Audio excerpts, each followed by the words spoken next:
कुछ फर्क नहीं पड़ता, कुछ फर्क नहीं पड़ता।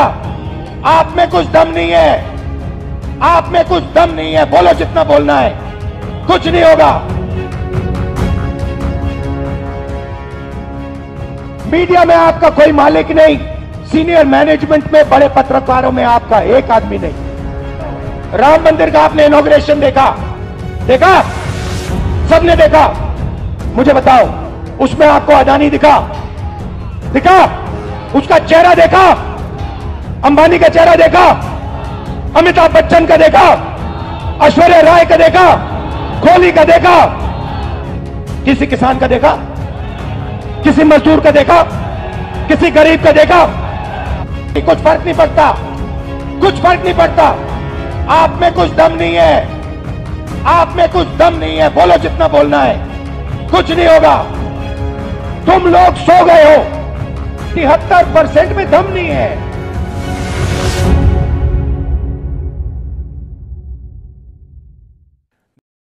हेलो दर्शकों, मैं दिशान काजी स्वागत करता हूं आप सब लोगों का। तुम में दम नहीं, इस तरह से राहुल गांधी ने प्रतापगढ़ में युवाओं से कहा। युवाओं के साथ साथ उस 73% आबादी से कहा जिनके हक का सवाल वो उठा रहे हैं। उससे यही लगता है कि यूपी से राहुल गांधी को खास उम्मीद नहीं। जनता को जिस तरह से उन्होंने चुनौती दी है, ऐसे ललकारों से यूपी की राजनीति अब सुन हो चुकी है। राहुल गांधी ने पूरे दम से युवाओं को चुनौती दी। अगर आपको अपने मुद्दों में यकीन है, भरोसा है, बदलाव चाहते हैं, तो मोबाइल फ़ोन और धर्म के असर से बाहर आ जाइए। थोड़ा दम दिखाइए जो आप में नहीं है। पिछले विधानसभा चुनाव में प्रियंका गांधी ने एक नारा दिया था, लड़की हूँ, लड़ सकती हूँ। लड़कियों ने प्रियंका के साथ लड़ने का फैसला नहीं किया। चुनाव में कांग्रेस को वोट नहीं मिला। राहुल गांधी यूपी के युवाओं से कह रहे हैं, सब कुछ तुम्हारे सामने है, तुम जिसे गलत मानते हो उसे रोक नहीं पा रहे, तुम में दम नहीं। मुलायम सिंह यादव की सरकार के समय एक विज्ञापन आया था, अमिताभ बच्चन उसमें कहा करते थे यूपी में दम है। लेकिन राहुल गांधी ने पेपर लीक से लेकर अच्छी सैलरी से, नौकरी न मिलने से, निराश परेशान युवाओं से साफ साफ कह दिया कि इसके जिम्मेदार आप ही है।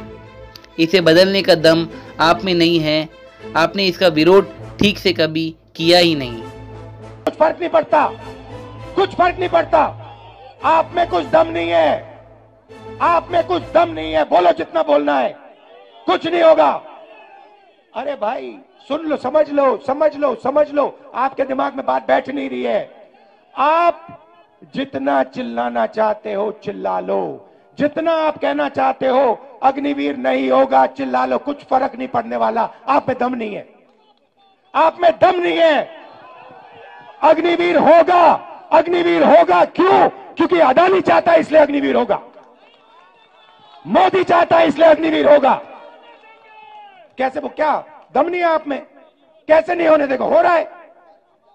आप चिल्लाते हो और कुछ नहीं करते। दम नहीं है आप में, 73% में दम नहीं है। सुलह रख, मैं बताऊंगा आपको रास्ता, मैं रास्ता बताऊंगा, मगर दम नहीं है तुम लोगों में। तुम लोग सोए हुए लोग हो। मैं खुल के तुम्हारे सामने बोल रहा हूं, तुम लोग सो गए हो। 73% हिंदुस्तान का जो बब्बर शेर है, जो इस देश को चलाता है, जो इस देश को आगे ले जाता है, वो सो गया है, डर गया है। ये देश की सच्चाई है। आप कहो जितना कहना है, अग्निवीर नहीं होगा, अग्निवीर नहीं होगा, नहीं होगा। 73% में दम नहीं है।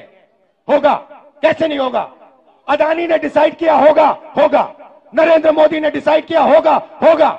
90 ब्यूरोक्रेट्स ने डिसाइड किया है, होगा, होगा। दम नहीं है तुम में। यूपी में राहुल बहुत आक्रामक नजर आए। यूपी की राजनीति में कांग्रेस को जमीन नहीं मिल रही। वो तमाम मुद्दों पर जनता के साथ आ रही है, लेकिन मतदान केंद्रों में जनता कांग्रेस के साथ नहीं जाती। इस बीच यूपी में राहुल की यात्रा समाप्ति की तरफ है, मगर समाजवादी पार्टी से गठबंधन का ऐलान नहीं हो सका। बिहार में जिस तरह से तेजस्वी यादव और राहुल गांधी एक साथ जीप की सवारी पर निकले और एक जुट का संदेश दिया, उत्तर प्रदेश में ऐसा नजर नहीं आया।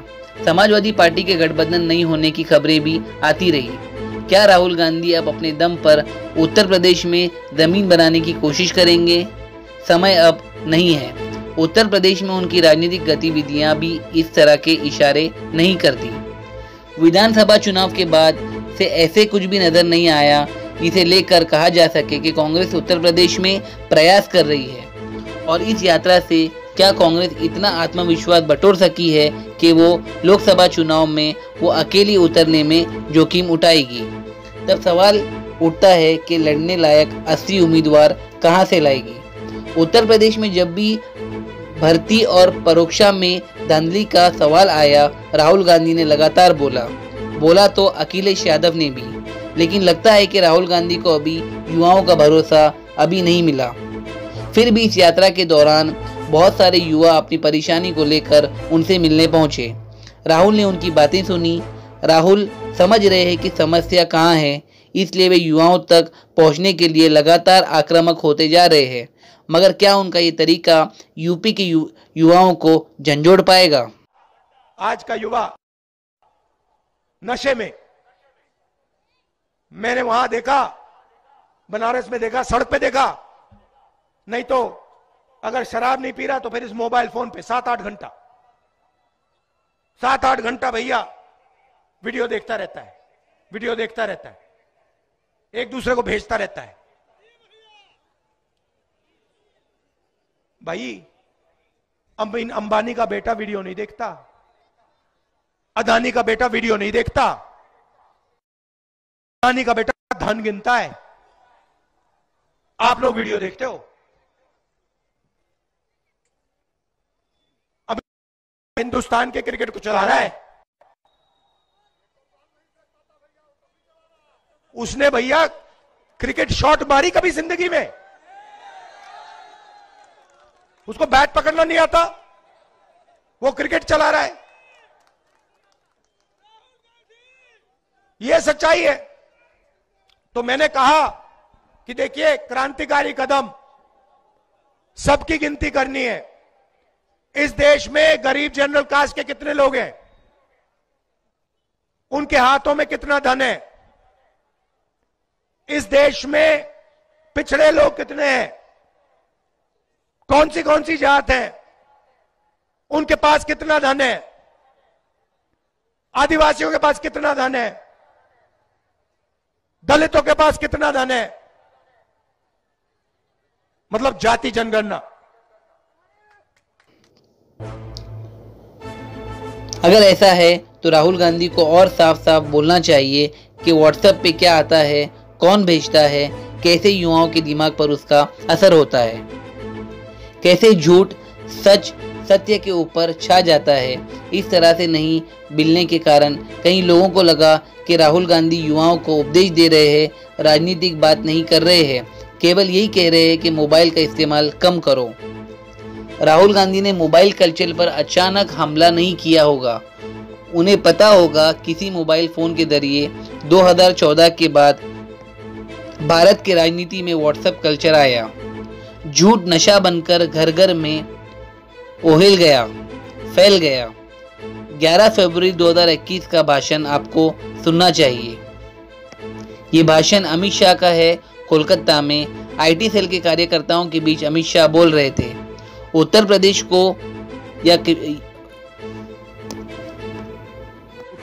ने 35 लाख और 18 लाख का 2 ग्रुप बनाया था और वो सक्सेसफुली यूपी के अंदर जब हम पहली बार 300 सीटों के साथ चुनाव जीते, सब अचंभे में पड़ गए। अगर उनको मालूम नहीं था, अखबार छापे न छापे, टीवी दिखाए न दिखाए, मेरा सोशल मीडिया का लड़ने वाला कार्यकर्ता हर खबर को नीचे पहुंचा और उसके आधार पर हम जीते थे।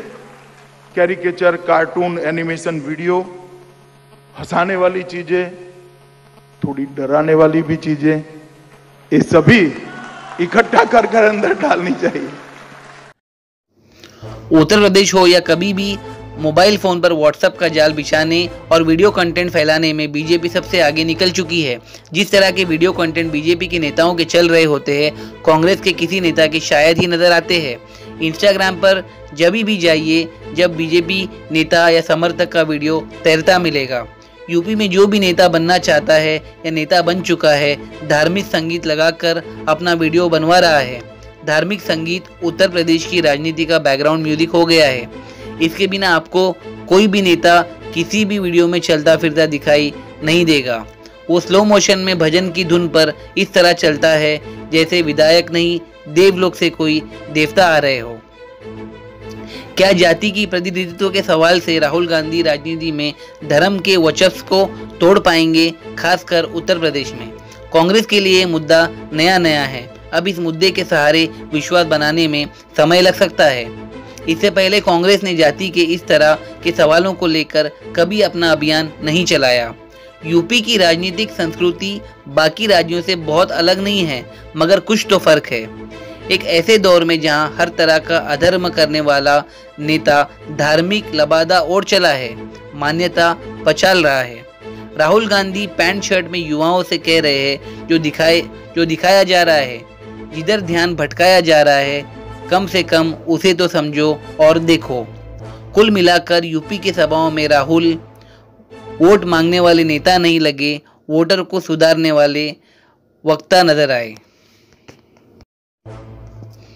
पूरे भारत के स्तर पर देखिए, अमीर और अमीर होता जा रहा है, गरीब और गरीब, ये सबको पता है। लेकिन क्या ये राजनीतिक पहचान या भागीदारी का मुद्दा बन सकता है, चुनावी मुद्दा बन सकता है? उत्तर प्रदेश के युवाओं को ठीक से पता है कि उनकी और उनके घर की हालत क्या है। शायद राहुल गांधी उनकी बात सही तरीके से रख भी रहे हैं, लेकिन जब युवाओं ने ही तय कर लिया है कि उन्हें राहुल की सही बात के साथ नहीं जाना है, तब क्या जा सकता है?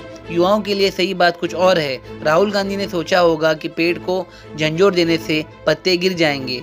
पत्ते गिर सकते हैं, लेकिन धर्म की राजनीति और प्रचार तंत्र के कारण अब कोई भी बात राहुल या अखिलेश के सभा के मैदान के बाहर नहीं पहुंच सकती। सोशल मीडिया से थोड़ी बहुत पहुंच भी जाएगी, लेकिन उनकी बात उन्हीं तक रह जाएगी। परेशान युवाओं के अलावा शांत युवाओं तक पहुंचाने का रास्ता विपक्ष के लिए बंद हो चुका है और देर हो गई। प्रतापगढ़ और अमेठी में पेपर लीक से लेकर बेरोजगारी के सवाल को राहुल गांधी उठाते रहे। सरकारी से लेकर प्राइवेट नौकरियों में 73% की आबादी की बेहद कम हिस्सेदारी को उजागर करते रहे। ये सब सही मुद्दे हैं और विपक्ष को यही करना भी चाहिए, लेकिन केवल इन सही मुद्दों की बात करने से जमीन नहीं मिलेगी, ये भी याद रखना चाहिए। उत्तर प्रदेश में कांग्रेस का संगठन कहाँ है, सबसे पहला संगठन खोजना चाहिए। आज उत्तर प्रदेश में कांग्रेस के केवल 2 विधायक है और 1 सांसद।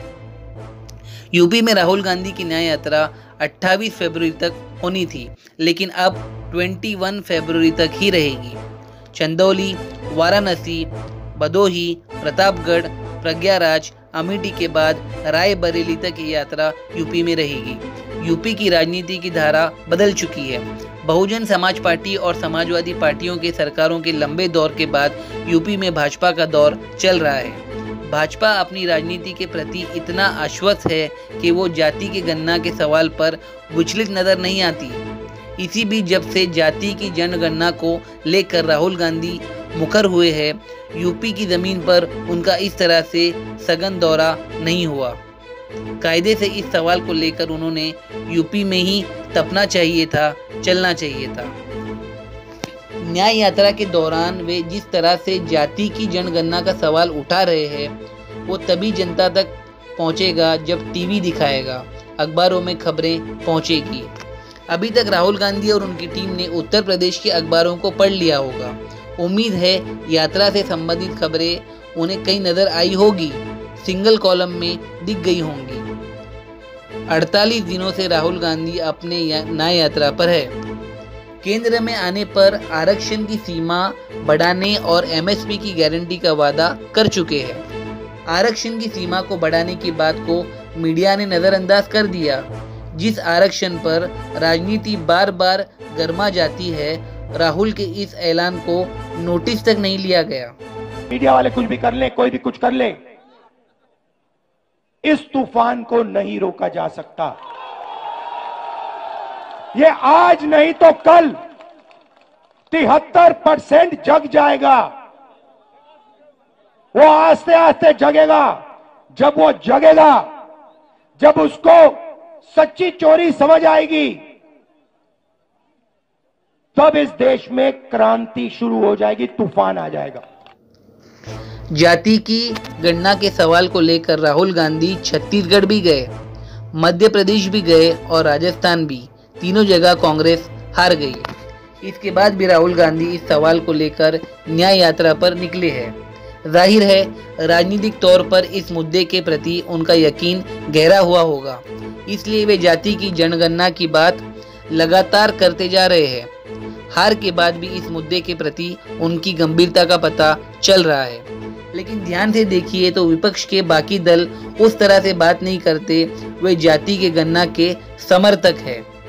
लेकिन जनता के बीच जाकर ये नहीं बताते कि चंद लोग ही इस देश में अमीर हो रहे हैं, कैसे तमाम संस्थाओं में चंद लोग का ही कब्जा हो चुका है। बीएचयू में सर जेंडर इनइक्वालिटी बहुत ज़्यादा है। लड़कियों के साथ, छात्राओं के साथ लगातार छेड़खानी की मामलाएं आती हैं। आईआईटी बीएचयू में एक लड़की के साथ बीजेपी के आईटी सेल के लोगों ने रात में रेप किया, सामूहिक बलात्कार किया। हम लोग प्रोटेस्ट कर रहे थे, उनको मतलब दोषियों को गिरफ्तार करें, तो इन लोगों ने दोषियों को पकड़ने के बजाय हम लोगों पर एफआईआर करवा दी। SC/ST एक्ट में और महिला छेड़खानी से कई मामलों में हम लोगों के ऊपर एफआईआर करा दी। अगर आप स्कॉलर है तो आपकी गाइड आपको परेशान करेगी कि आप प्रोटेस्ट में मत जाओ। अगर आप मास्टर्स के स्टूडेंट हैं तो आपके प्रोफेसर आपको टारगेट करेंगे। अभी रिसेंटली मैं बता रहा हूँ, लॉ फैकल्टी में आरटीआई के लिए हमारा जो काम देख रहा था, उस लड़के को वहाँ के प्रोफेसर ने पर्सनली टारगेट करके और उसको आरएसएस ज्वाइन करवा दिया है। बीजेपी का कोई भी एक प्रोग्राम हुआ, जैसे राम मंदिर का उद्घाटन हुआ, मेरे राम जैसे यूनिवर्सिटी के ऊपर दबाव दिया जाता है कि आप इस प्रोग्राम को करिए। हर जगह जैसे आरएसएस और बीजेपी के, अभी कल से एक बनारस में प्रोग्राम चालू हुआ है, शब्दकोश संपूर्णानंद से चालू हुआ, आज विद्यापीठ में हुआ, कल बीएचयू में जाके समाप्त होगा। नाम शब्दकोश है, लेकिन उसमें प्रचार सरकार का किया जाएगा कि मोदी जी ने ये किया, मोदी जी ने ये किया, मोदी जी ने ये किया। सबसे बड़ा प्रॉब्लम क्या है एनईपी का?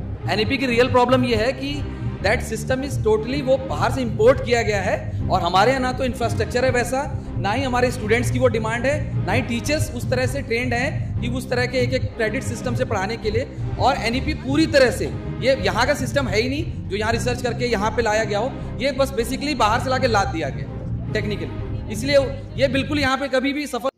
लगातार कई चुनावी हार के बाद भी राहुल गांधी युवाओं से मिलते मिलते उनकी समस्याओं को समझने लगे हैं। उनसे मिलकर पढ़ाई, पेपर लीक, बेरोजगारी, कम सैलरी, असुरक्षित जीवन को जानने लगे हैं।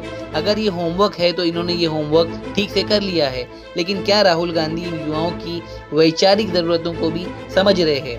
राजनीति में विचारधारा के बगैर कोई पेड़ टिक नहीं पाता है, ना नेता टिक पाता है, ना मतदाता उसके साथ खड़ा रह पाता है। तो क्या हमारा सवाल है, क्या राहुल गांधी युवाओं को इतनी वैचारिकी दे पा रहे हैं कि युवा राहुल गांधी के साथ राजनीति की जमीन पर टिक पाए?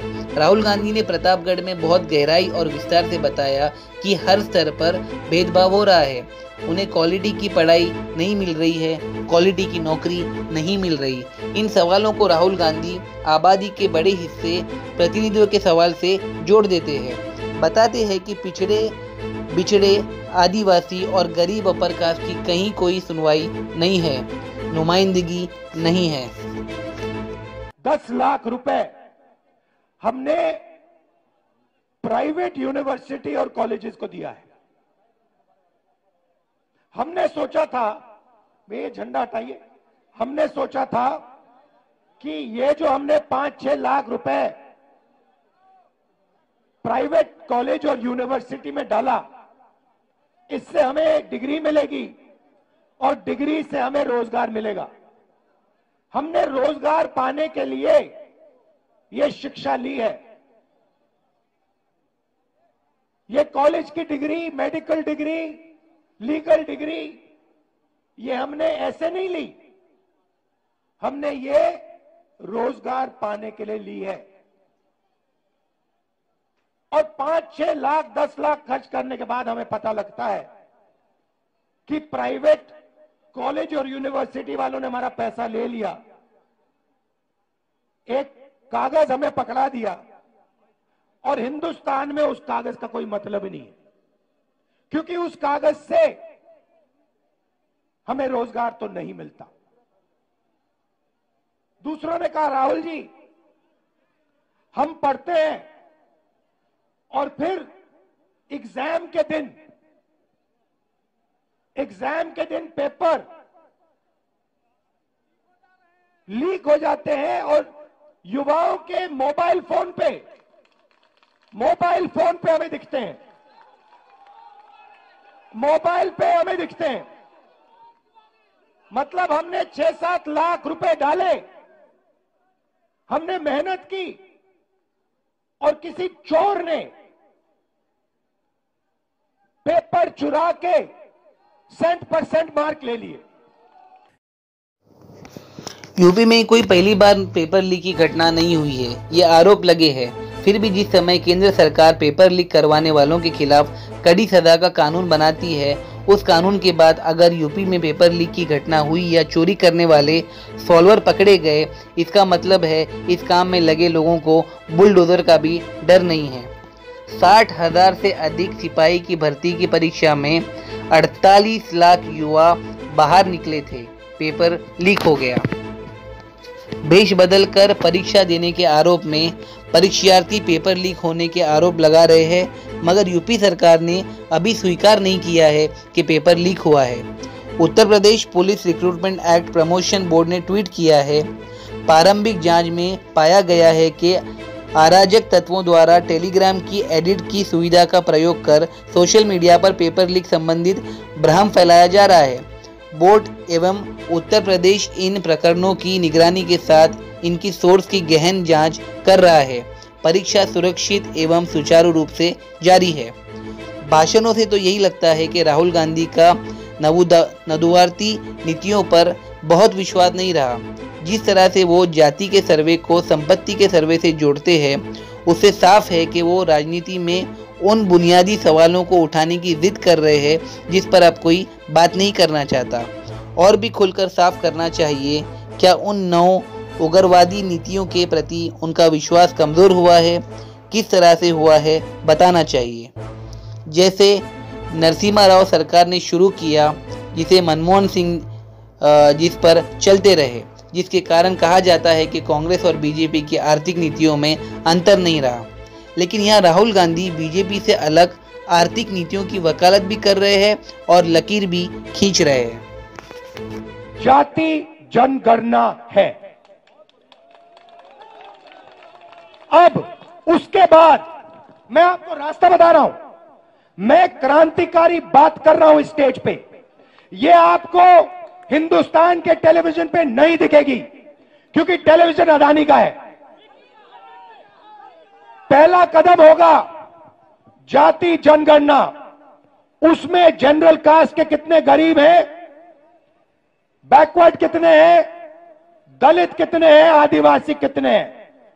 उसके बाद जाति जनगणना के साथ इकोनॉमिक आर्थिक सर्वे। उसके बाद पता लगेगा कि पिछड़ों के पास इस देश का इतना धन है, गरीब जनरल कास्ट के पास इस देश का इतना धन है, अमीर जनरल कास्ट के पास, अरबपतियों के पास इतना धन है, पिछड़ों के पास, दलितों के पास, आदिवासियों के पास इतना धन है। और जिस दिन वो ऐसे ऊपर लिख दिया जाएगा, उस दिन सारे के सारे बब्बर शेर जग जाएंगे। राहुल गांधी अपनी बात पर टिके हुए हैं, सफलता असफलता से पार जाकर अपनी बात दोहरा रहे हैं। अभी तक वो नोटबंदी और जीएसटी की बात करते हैं कि कैसे इन दो फैसलों से छोटे व्यापारी खासकर ओबीसी बर्बाद हो गए। लेकिन हैरानी की बात यह है कि प्रतापगढ़ और अमेठी की सभा में राहुल गांधी ने इलेक्टोरल बॉन्ड का मुद्दा नहीं उठाया। अमेठी की सभा में जब बोल रहे हैं तब तक चंडीगढ़ के मेयर के बारे में सुप्रीम कोर्ट की टिप्पणी आ गई थी। राहुल गांधी ने इन दो महत्वपूर्ण मुद्दों को नहीं उठाया। उत्तर प्रदेश राहुल गांधी की राजनीतिक असफलता का लंबा दस्तावेज बन गया है। उन्होंने कई तरह के मुद्दों से अपनी जगह बनाने की कोशिश की, पैदल चले, नीतियां की, यात्राएं की, मगर यूपी किसी और यात्रा पर निकल चुका है। राहुल गांधी को यूपी की अभी अनंत यात्राएं करनी होगी। प्रधानमंत्री नरेंद्र मोदी भी अपनी लोकप्रियता और वर्चस्व के चरण पर पहुंचकर भी महाराष्ट्र, बंगाल, ओडिशा, बिहार, केरल, तमिलनाडु जैसे कई राज्यों में विस्तार नहीं कर सके। इन जगहों पर केंद्रीय एजेंसियों के सहारे लगातार राजनीतिक मुद्दों को खड़ा करते रहे। राज्यपालों को लगा दिया गया, दलों को तोड़ा गया, मगर जनता के मैदान में जाकर बीजेपी के लिए जीत नहीं दिला सके। यूपी में राहुल की असफलता बड़ी है, वैसे ही उनसे भी बड़ी है नरेंद्र मोदी की बंगाल और ओडिशा में राजनीतिक असफलता। आदाब, मैं दिशान काजी। देश और दुनिया की तमाम खबरों के लिए देखते रहिए सहारा अधिकार।